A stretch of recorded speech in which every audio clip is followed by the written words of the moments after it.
Dear students, in the previous video, we came to know that the narrator had reached the third level. He observed the things there and he got confirmed that he had reached into the past and he had reached into 1894. So he wanted two tickets, one for himself and other for his wife, for Galesburg, Illinois. He went to the ticket counter and now let us see what happened in this video. The clerk figured the fare. He glanced at my fancy hatband, but he figured the fare and I had enough for two coach tickets one way. The narrator here describes that the booking clerk counted the fare. Figured the fare means counted the figure. He calculated the fare and then he looked at the narrator's fancy hatband. However, he counted the fare, and the narrator knew that he had enough money for two coach tickets for one way. But when I counted out the money and looked up, the clerk was staring at me. He nodded at the bills. That are not money, mister, he said, and if you are trying to skin me, you would not get very far. And he glanced at the cash drawer beside him. The narrator here describes that when he counted the money in order to pay to the clerk was staring at him, the clerk was gazing at him, and then he told him that whatever he was producing, that was not the money. Those were not the money, and he also, in a way, threatened him if he would try to swindle him, if he would try to cheat him, he would not be able to go very far. It means the clerk would inform the police and he would be sent to jail.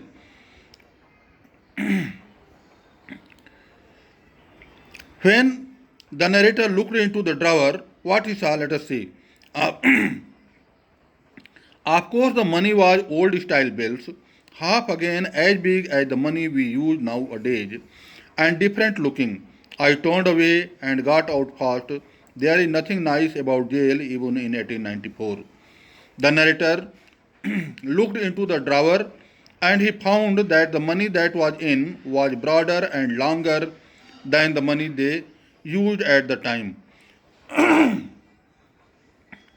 And he also concluded that he should go away from that place because there was nothing better about jail even in the past, that is in 1894 also. And that was that. I left the same way I came, I suppose. Next day during lunch hour, I drew $300 out of the bank, nearly all we had, and bought old style currency. That really worried my psychiatrist friend. You can buy old money at almost any coin dealers, but you have to pay a premium. My $300 bought less than 200 in old style bills, but I did not care. Eggs were 13 cents a dozen in 1894.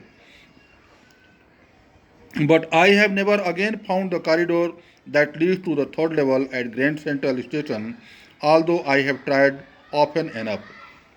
The narrator here describes that the next day he came out from that place, and the next day he went to his bank, drew withdrew the money whatever he had, approximately $300, and went to a coin store, a currency and coin store, from where he could purchase the old style currency.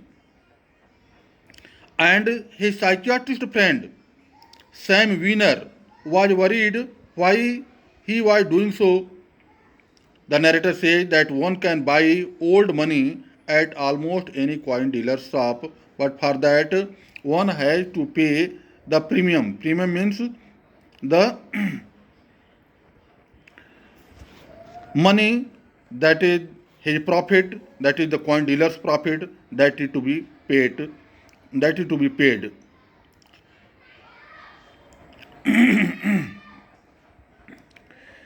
And for that very cause, for his $300, he got less than 200, and that was in old style bills. But he did not care because things were cheaper in 1894. As he says, eggs were 13 cents a dozen in 1894. One dozen eggs one could find only in 13 cents. Means at that time things were cheaper, so he did not mind that. But he adds that after that he tried many times, but he could never find the third level at Grand Central Station.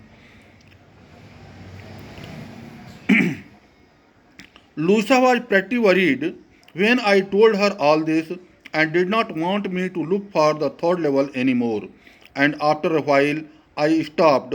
I went back to my stamps, but now we are both looking every weekend because now we have proof that the third level is still there. The narrator says that his wife Luisa was worried for his this work. She did not want him to look for the third level, and after some time he stopped that also. But later both of them started looking for the third level at every weekend because now they had the proof that the third level existed there. The third level is still there. The proof was that my friend Sam Winner disappeared. Nobody knew where, but I sort of suspected because Sam is a city boy and I used to tell him about Galesburg. I went to school there and he always said he liked the sound of the place and that is where he is all right in 1894. After some time, his friend Sam Winner, who was his psychiatrist, disappeared, and nobody knew where he had gone. He had disappeared from the blue, and but a sort the narrator suspected one thing that probably he would have gone to Galesburg, Illinois, because